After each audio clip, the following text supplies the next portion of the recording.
Welcome into the Pick and Roll NBA podcast with Jet and Sap, presented by Full Press Coverage. Hope everybody is enjoying their week so far.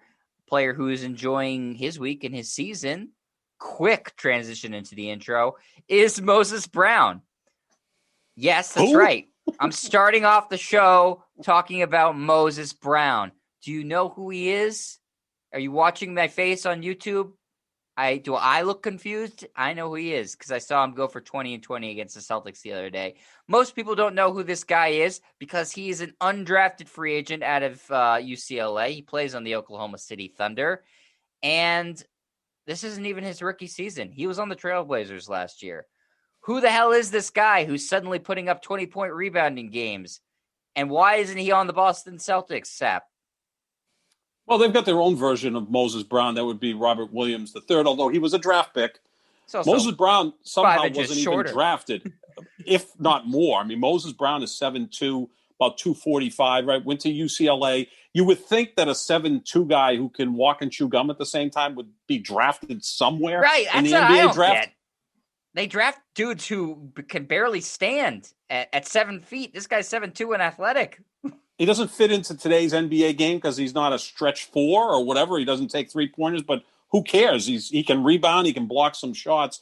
The interesting thing is Sam Presti at Oklahoma City is now giving him a multi-year contract. He was on a 10-day contract. He was a G League guy going back and forth. And he's put together a 5-game stretch, which is damn impressive. In the last 5 games, averaging 13 points, 15 rebounds, 1.5 blocks, playing 31 minutes per game, shooting 61% from the field. And what caught my eye is, again, the first exposure I had to him was the other night when he was putting up a 20-20 game against the Celtics, is that he's from New York City, went to high school at Archbishop Malloy, and then went to UCLA. Now, there's an all-time great that did the same thing. Kareem Abdul-Jabbar from New York City, Archbishop Malloy, and UCLA. That's where the comparison kind of ends because, in my opinion, Kareem's the 4th greatest player in the history of the whole sport. But this young guy is Kareem also played for the Oklahoma City Thunder, if I'm recalling correctly. They play for the Milwaukee Bucks. When people say basically the same thing. The same thing, yeah, because the last time the Bucks were in the finals was 1974, and Kareem was their starting center. Heck, Oscar Robertson was still playing in 1974. That's the last time the Bucks went to the finals, and they've been pretty good many times. You know, growing up, Marcus Johnson and Sidney Moncrief were my guys. They were always in contention, could never break through. Now they got Giannis, they can't break through. But the interesting thing about this young guy, Moses Brown, is he was not drafted.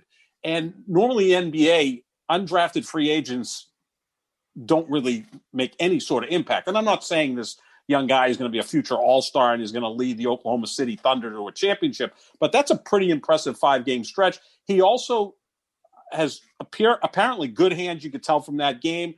They were doing some pick and rolls with him. No, he's not a stiff. He's not a stiff. He seems pretty fluid. So maybe they found something here. He's just a late bloomer. And Sam Presti, who's real good at his job, may have found a hidden gem.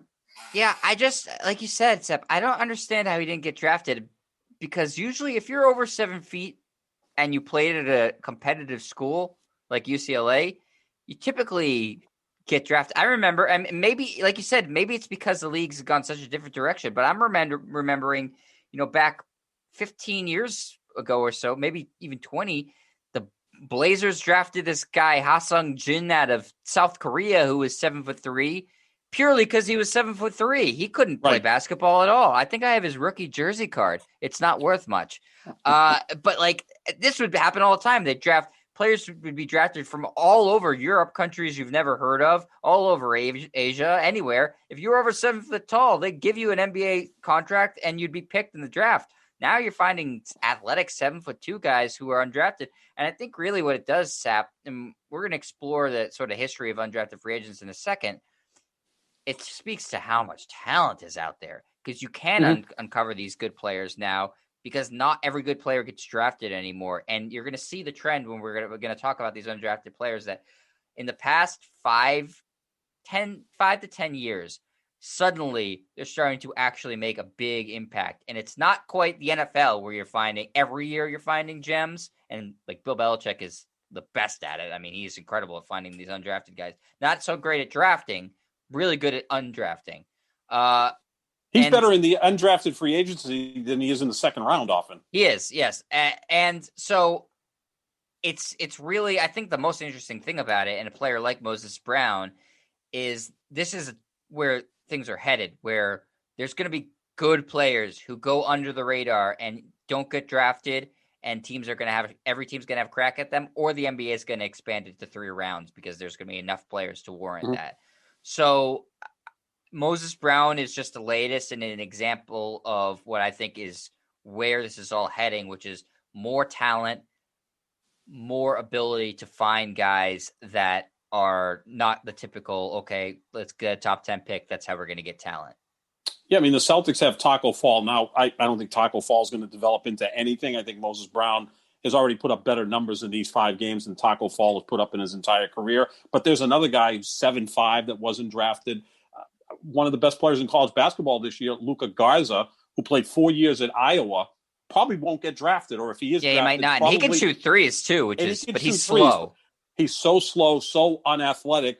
But there'll be someone, if he can get into the right system, that maybe you have yourself a good backup. The kid center. The Celtics just got sapped, Luke Cornett, who has been affectionately dubbed the Green Cornet by Celtics fans before he was the Murder Cornet.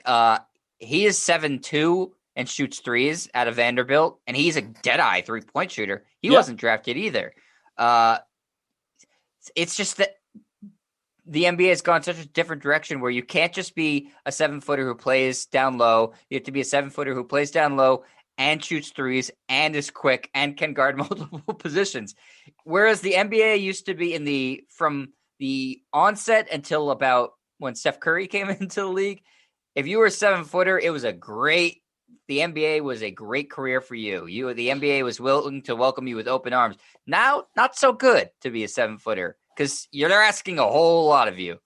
Early in Michael Jordan's career, they drafted Brad Sellers out of Ohio State. He was 6'11", a finesse player who would take, at the time, were considered long shots for a 6'11 guy, 17, 18-footers. And everybody's like, why isn't this guy down low? Brad Sellers may have just been way ahead of his time because that's now the model, right?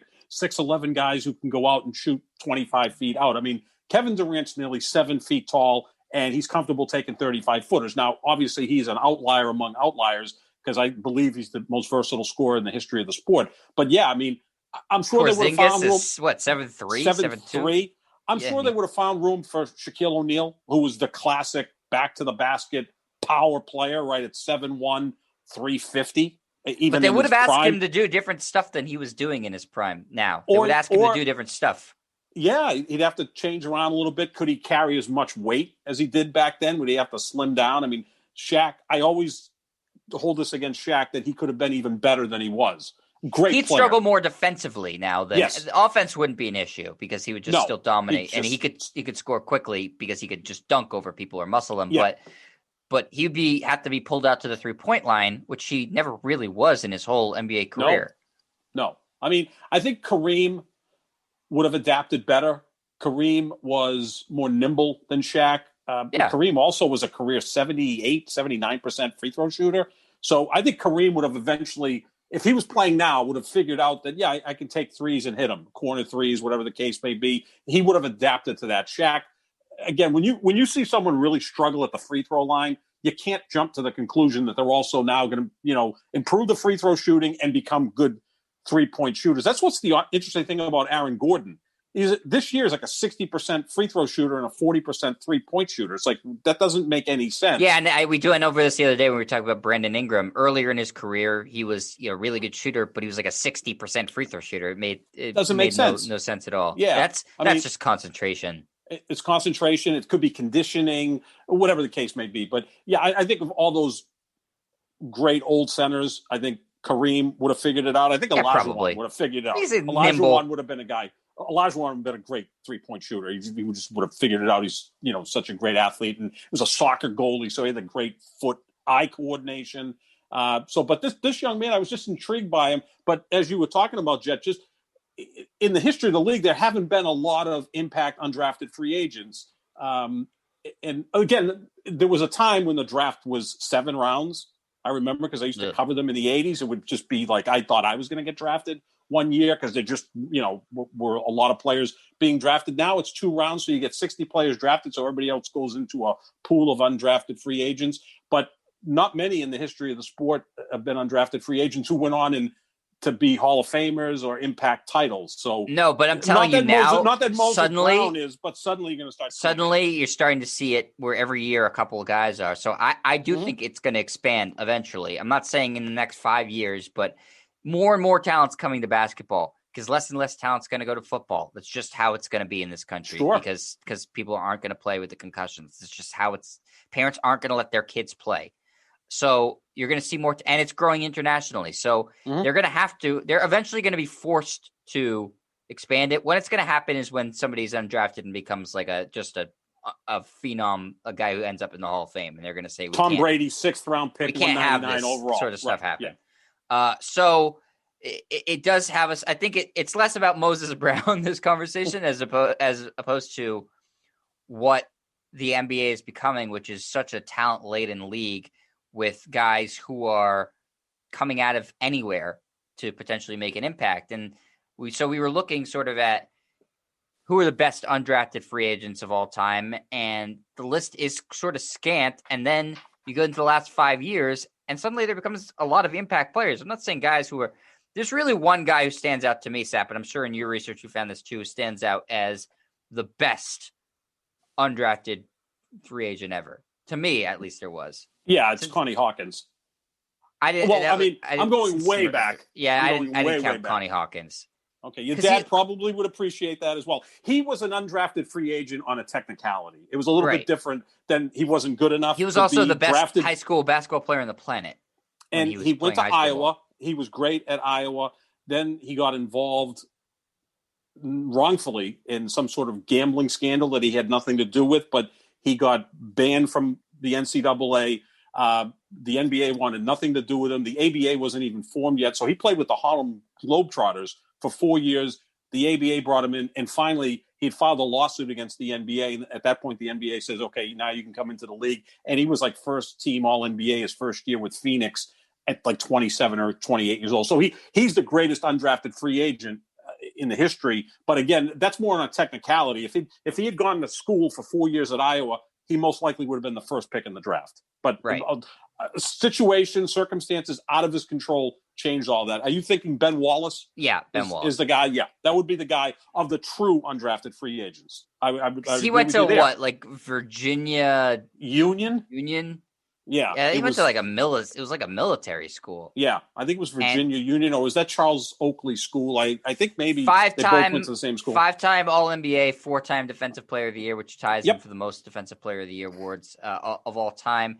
He's a borderline Hall of Famer. Not sure. I think he belongs. I think he'll he get belongs, in, but I would say if you win that award 4 times, you kind of are denigrating the award if you don't put somebody in who wins it 4 times, right? Wasn't he essentially the next Dennis Rodman? Like Dennis Rodman didn't score a lot, rebounded, defend, won. I mean, Rodman did win 5 championships, but if you play with Michael Jordan, you were going to win multiple championships. He was a poor man's Dennis Rodman, which and in some not ways an insult.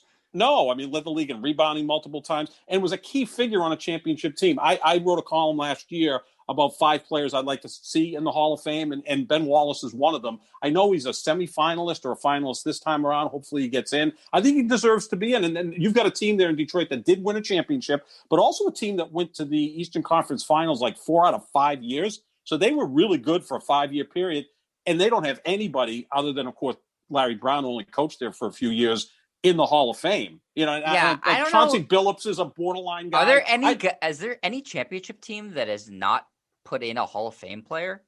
That's a great question. I would say that Detroit. Obviously the modern ones has to play itself out, but Detroit should one of those guys should get in. Someone should be in. And in that column, I said Ben Wallace and Chauncey Billups. Chauncey Billups' career numbers are so similar to Joe Dumars, who's won 2 championships with the Pistons, but Dumars and Chauncey Billups' career were nearly identical. I think Ben Wallace belongs in there. I don't think Rasheed Wallace belongs in there, or Tayshaun Prince, or Rip you Hamilton. Could make a case. You could make a case for Hamilton, Billups, Wallace, or Wallace. You could make a case for any of those. But in that order, I'd go Ben Wallace and then Chauncey Chauncey Billups Billups. make the strongest case. The strongest cases. I wouldn't put the other two in. They weren't.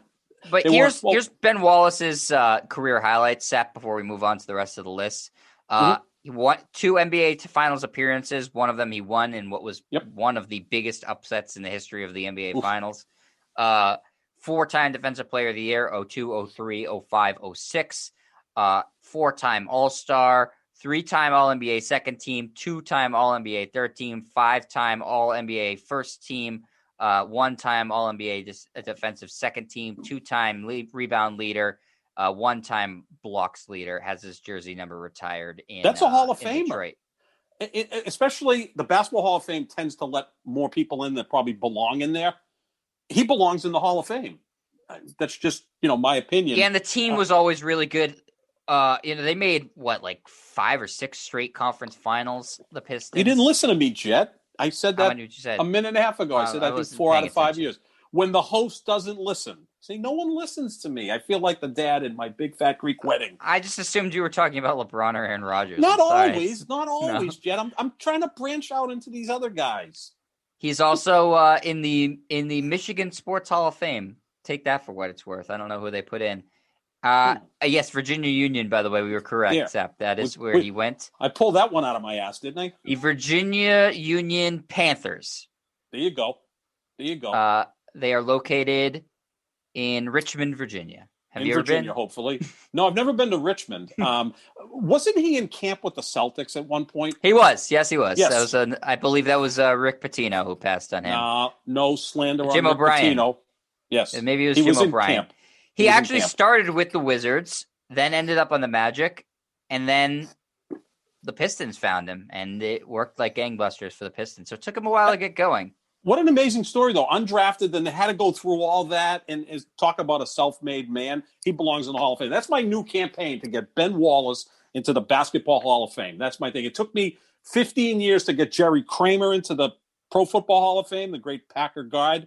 I wanted to get Ron Santo into the Baseball Hall of Fame. That finally happened a year after he passed away. So now it's Ben Wallace. Obviously, my lead cause is getting Barry Bonds into the Baseball Hall of Fame. I'm going up there the first week of June. I'm going to storm the Hall of Fame, kind of like the crazy people did at the Capitol on January 6th, wearing my Bonds jersey because he belongs in the Hall of Fame. Yeah, I shouldn't have said that because now they're going to be watching out for me.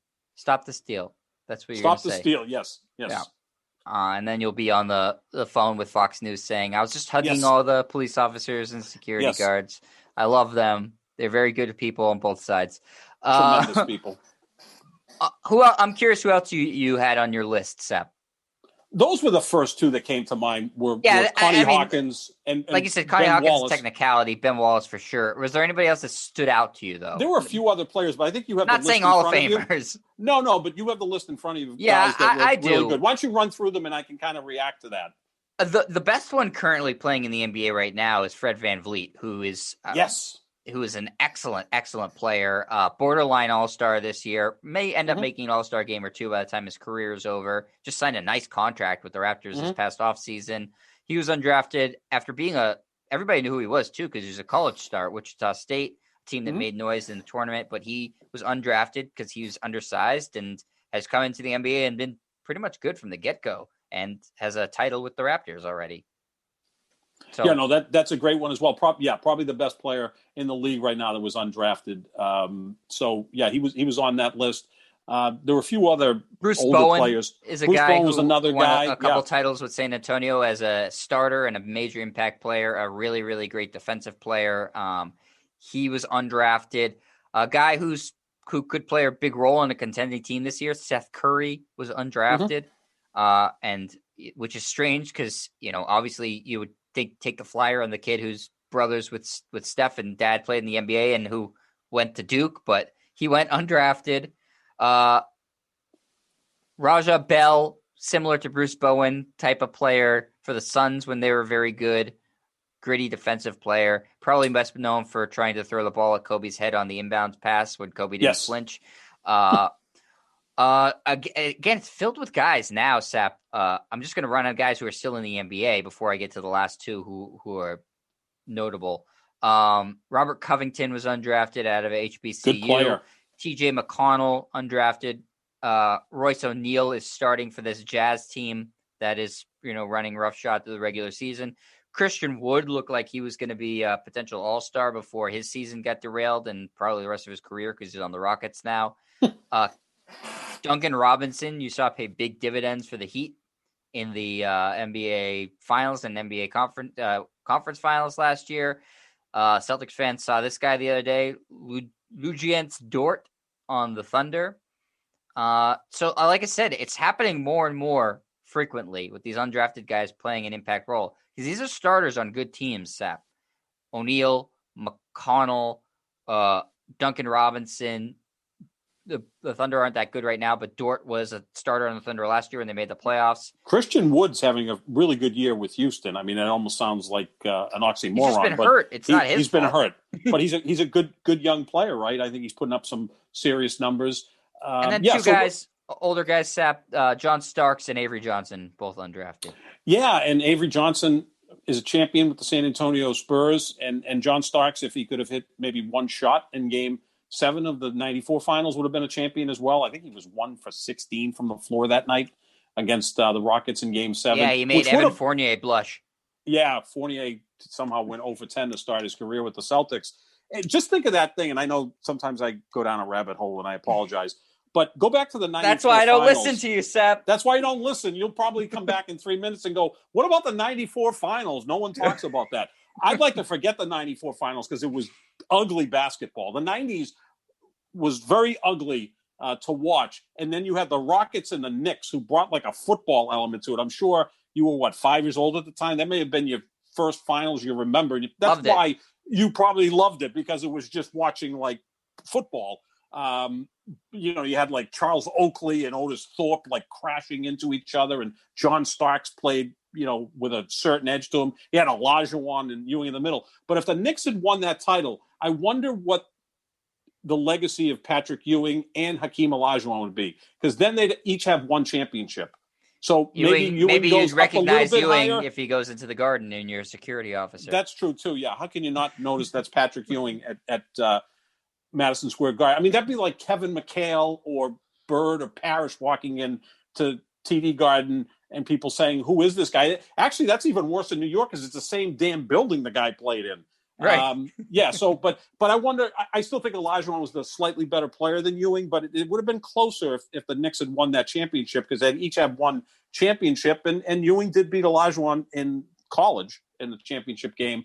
So that's how much legacy can change in the finals. Because Ewing is among the 5 or 6 greatest players without a championship. Obviously, the great Elgin Baylor, who passed away a week ago, Karl Malone, Charles Barkley. You can make a case that Patrick Ewing is the best center to never win a championship in NBA history. Yeah, you certainly could. And like you said, not just the legacy of him, but of his teammates too. John Starks would probably be if you win a title, then people suddenly forget about that really terrible game. So the undrafted, it's not super notable yet, but I'm telling you, in the past 5 years, you have all these guys who have undrafted has gone from guys who have been the last guy on the bench to come into camp and just don't make the team to, okay, now they're playing a little bit of a 6-man role, to now they're starters on good teams. It's heading in just pay attention to how it's trending. It's trending to a point where you're going to find somebody or multiple guys who go undrafted and end up being all-stars, because there's just going to be there's just an infusion of talent, and you can't scout everybody. So I'm telling you, watch who your team signs when the draft is over, because you don't know who the next impact player or all-star is going to be or where they're coming from, because we are in this era of unprecedented levels of talent.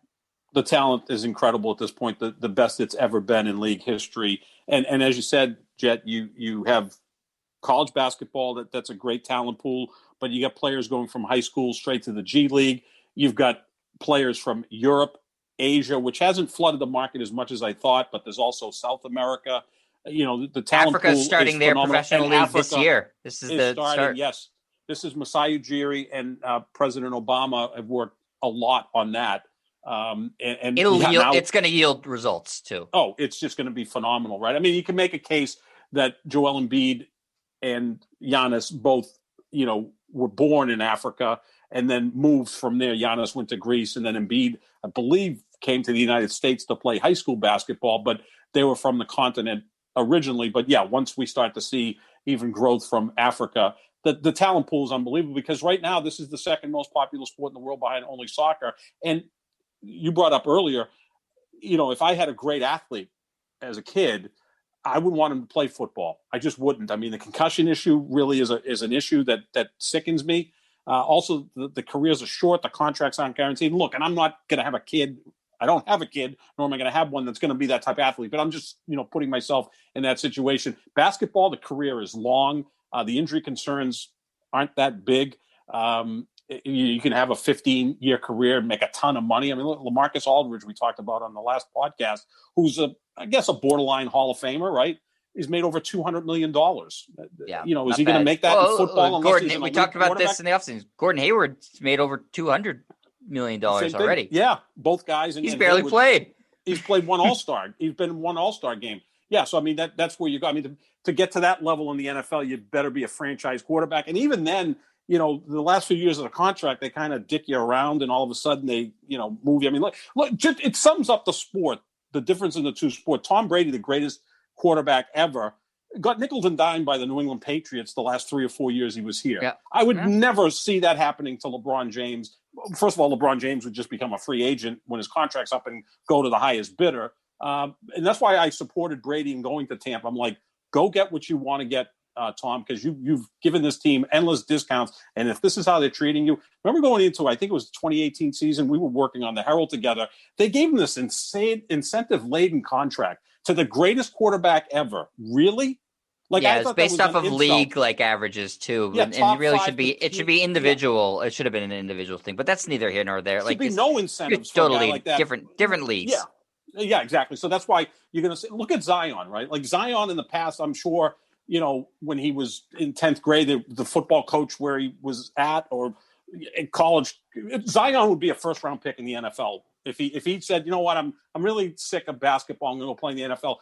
Imagine Zion as a tight end. He never played a game of football in his life. He didn't play in high school and middle school. He got offered football scholarships to LSU and Alabama. Yeah. Got offered him. There's not a lot of 6'7", He's never played. 200. No, and I would draft him. There's not a lot of 6'7", 290-pound guys walking around that have that type of athletic ability. Look at Antonio Gates was more of a basketball player at Wichita State. Came out, had a Hall of Fame type career with the Chargers. Tony Gonzalez, who I think is the greatest tight end ever. Antonio Gates is a Hall of Famer for sure. To me, Gronk may be the best tight end ever, but Tony Gonzalez is the most accomplished. I mean, the guy, his numbers dwarf everybody. He was a great player at Cal as a basketball player. So, the NFL's always looked at basketball players. Charlie Ward won a Heisman Trophy in football and then went to basketball. So his was a little bit different.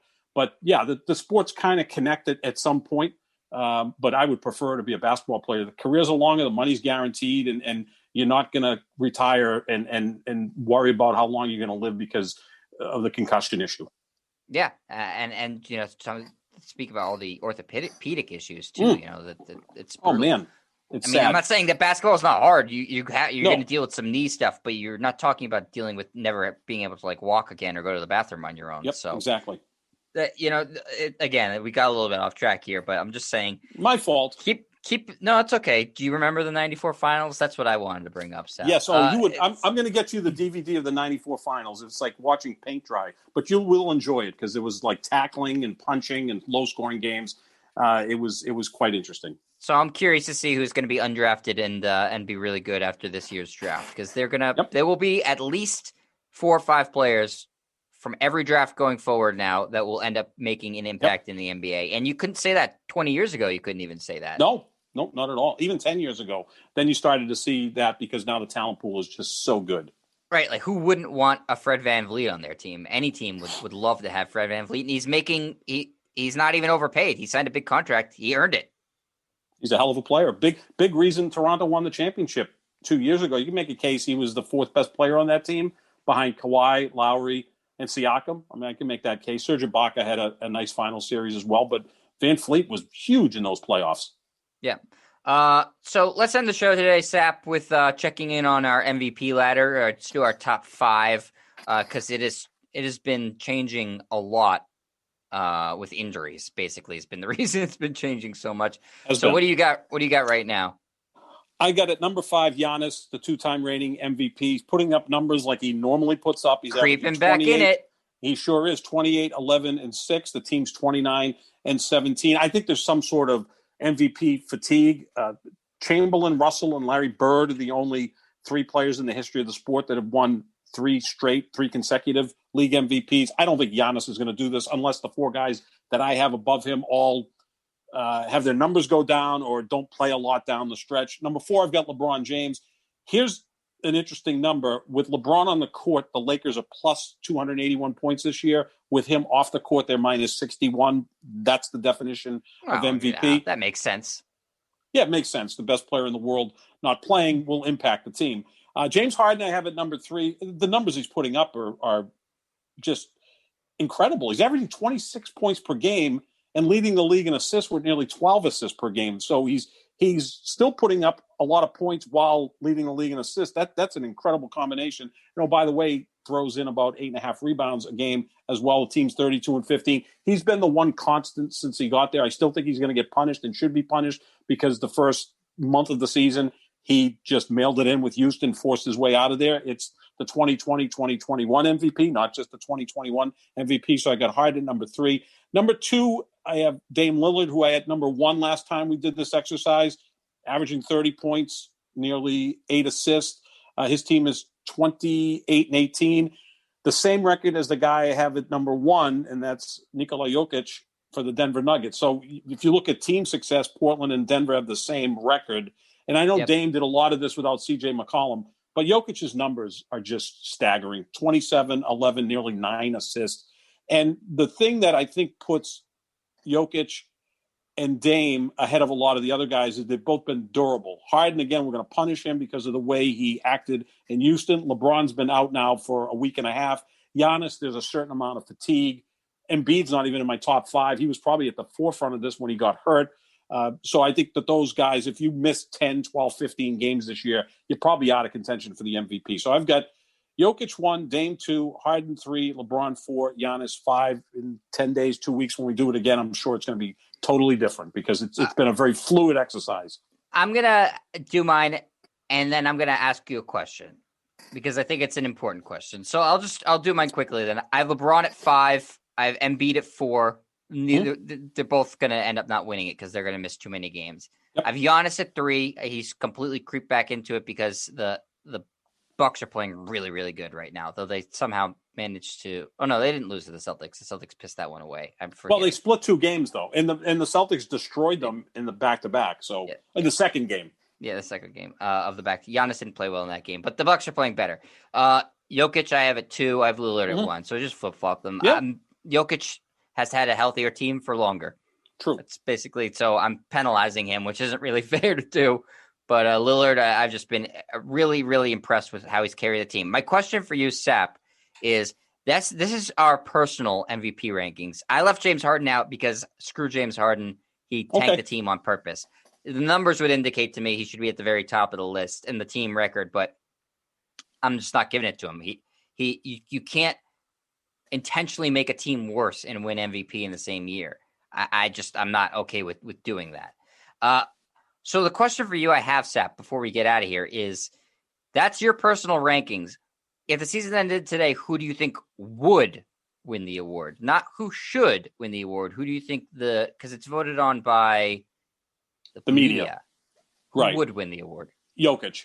Because that's by all indications on Basketball Reference, on ESPN, on all of the sites that track this, the MVP tracker. He seems to be comfortably ahead of Dame Lillard right now. And then you go to Harden, Giannis, LeBron, Embiid, and also Kawhi Leonard's kind of creeped into this because Kawhi actually is playing more than I thought he would play. He's not managing as much as he did last year. If Kawhi plays 90% of the games, he's an MVP candidate because he's so great at both ends of the floor. I think right now Jokic is probably the lead guy. I think the league, in a sense, would love to see Dame win an award like this. he's been in Portland his entire career, and Jokic has been with Denver his entire career. But Dame is someone that I think that the league, the media really likes. He's got kind of a Steph Curry to him, that he's happy where he is. He's a great leader. He's a clutch player. And it's always kind of fun to give it to a 6'1" guy over a 7-footer, right? I mean, that's always kind of a fun story. So I think it's going to come down to those two guys. The reason I give it to Jokic is he's only averaging 3 points per game fewer than Dame, but he's averaging 7 more rebounds per game and actually more assists. So in terms of those raw he has the numbers, highest player efficiency rating in the league right now. It's by a mile, Sap. He's at 33.99999. Right. The next closest is Giannis at 30.4. Crazy, isn't it? I mean, mean, so he's way ahead of everybody else, and Dame Lillard's at 7 overall with 28 is his player efficiency rating. So it's not close. He's running away with that. Could this be determined on which team finishes ahead of the other? Yeah. Like who has the better record, Portland or Denver? Like you said, they're tied right now. They're tied for 5th, too, so it's not like they're tied for 1st. But a couple of years ago, Westbrook won the MVP. No, neither one of them is going to get to the top or even second. Depends on what the Lakers do with LeBron and Anthony Davis out. They could slip below those teams. But a few years ago, Westbrook won the MVP, and I believe Oklahoma City was the 6th seed. But he averaged a triple-double, which hadn't been done since Oscar Robertson did it like 50 years ago or more. So they gave him the MVP. I don't think he deserved it. It was the NBA's version of the Mike Trout, Miguel Cabrera Triple Crown year MVP, right? Yep. Where's the analytics versus the eye-popping stats sort of. Right. LeBron could have won it that year, again, because the thing, too, is I was the Harden year.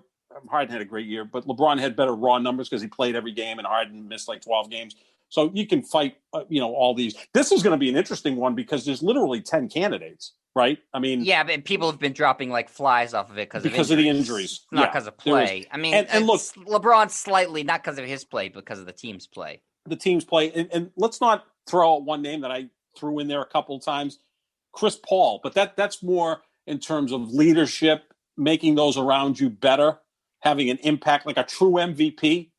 Or like Luca Doncic. They've been playing deserves better to be in there, and you think his numbers certainly are worthy of it. Jet, the last 2 months they're 15-6, and he's shooting 42% from 3. If Luca Doncic becomes a 42% shooter from 3, holy hell, look out! Well, the Celtics play him tomorrow, and he killed them earlier in the season he hit a buzzer beater 3. He had 2 actually, two in the last 3 in the last 2 possessions to beat the Celtics. On the year, Luca is averaging, let me take a look at this, Sap. If you give me just a second, he's averaging, I had him for a second. I lost him. I got it now, Sap. I've figured it out. You're good at the computer.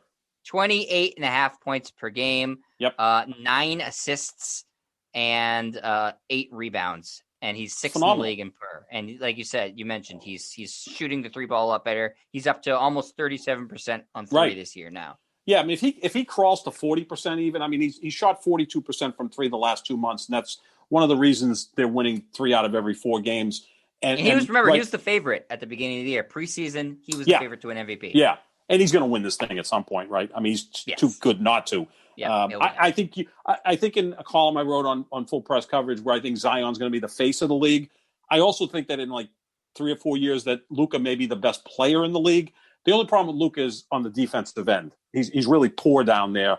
And normally the great players, whether it be LeBron or Michael Jordan, these guys are great defensive players as well. Now, Bird and Magic weren't great defensive players, good team defenders. They also played on stacked teams, so they didn't necessarily have to play great defense. They had to they were almost like the free safety in football. They would kind of run everybody in front of them because they were smart defenders.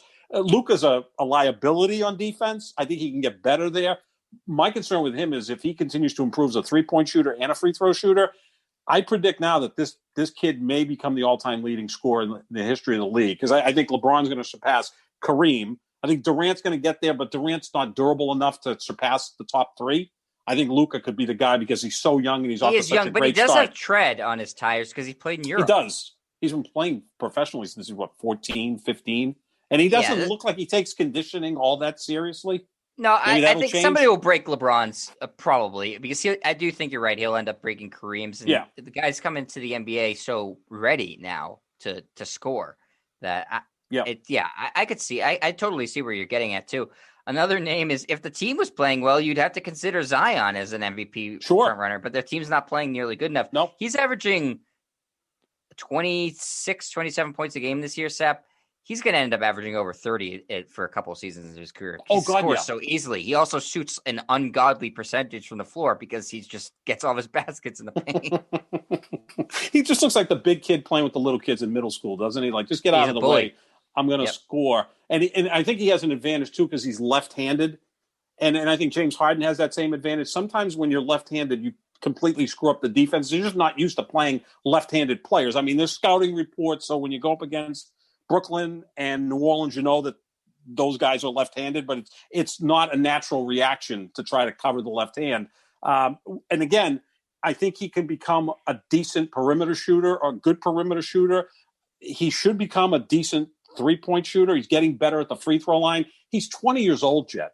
He doesn't need to right now, too, because they're playing him a point guard, and he's getting up ahead of steam and just going to the basket. So they haven't needed him to stretch the floor. And with Harden, the lefty thing is confusing, like you said, because he's also got a deadly crossover, so he can do that. You can't force Zion right because he wants to go left, and he'll just physically move you. Oh yeah, there's no building a wall. There's no nothing. No, he's going where he wants to go. It's the same as LeBron in terms of he's just so physically imposing in that you can't come up with a defense to stop somebody who's bigger and stronger and faster and more athletic than everybody else. There's just nothing you can do about it. I mean, he dominated the Celtics last night. He went wherever the hell he wanted because he was off. We're pinging off of him, Sap. And he was off. He was actually off. He missed like 5 layups in that game. He could have had. It was like the All-Star game. He missed a bunch of dunks, but he missed some layups. Yeah, because he's just so big and strong. And I do. There is a comparison there, and I know I'm old here, and your dad will probably appreciate this. His game is a little bit the way Elgin Baylor played. Elgin Baylor went to the basket like that. Now, this was a different time. I get it. And Elgin wasn't 6'7", 285, but he was 6'5", 230. So back in the day, he was strong. He's just physically strong going to the basket. And you see that with Zion. What the Pelicans need, and again, we'll probably do this type of exercise in a future podcast, is take some really great players in the NBA and where their next destination should be, right? Players that are going to move on from their current franchise. We all agree Bradley Beal at some point is going to leave Washington unless he just loves playing there. Yeah. Maybe he just likes playing on a suck team and putting up big numbers. But could you picture Bradley Beal in New Orleans with Zion? That would be a perfect I think it'd be great, but I don't think he'd want to go to New Orleans. He wants to play with Jason Tatum, right? I mean, at some point, because they're buds. Well, maybe you could bring Zion here and Bradley Beal too. But Danny wouldn't make those moves if he had to put forth any first round. No, but he'd be involved in the trade, and then we almost got him. Right? Yeah, he's involved in the Zion trade, but I can't give up. I can't give up Marcus Smart for him. I know that's a sore subject with you, Jed. I apologize. That's how it would go. Well, the Celtics don't have any MVP candidates this year, but maybe in the future. You never know, Sap. I don't feel great about it currently, but that's going to do it for us here at the Pick and Roll NBA podcast with Jed and Sap. We are, as always, presented by Full Press Coverage. Check out fullpresscoverage.com for all sorts of great podcasts and articles, some by our very own John Sapichetti, some by me. I'm going to start writing some articles. They, for some reason, decided to give me the password to the website to write articles. Bad decision. They're all going to be very nasty articles about the Celtics and the existential dread I feel about the Lakers Nets finals that is inevitable. So make sure to check us out. We're also on YouTube, on my YouTube channel, YouTube/JetStryer. We tweet out the links at JohnSap25 at JetStryer. So check us out there, and we will be back later in the week. Make sure you stay tuned for when our latest podcast drops. Thanks for listening, everybody. We'll see you later.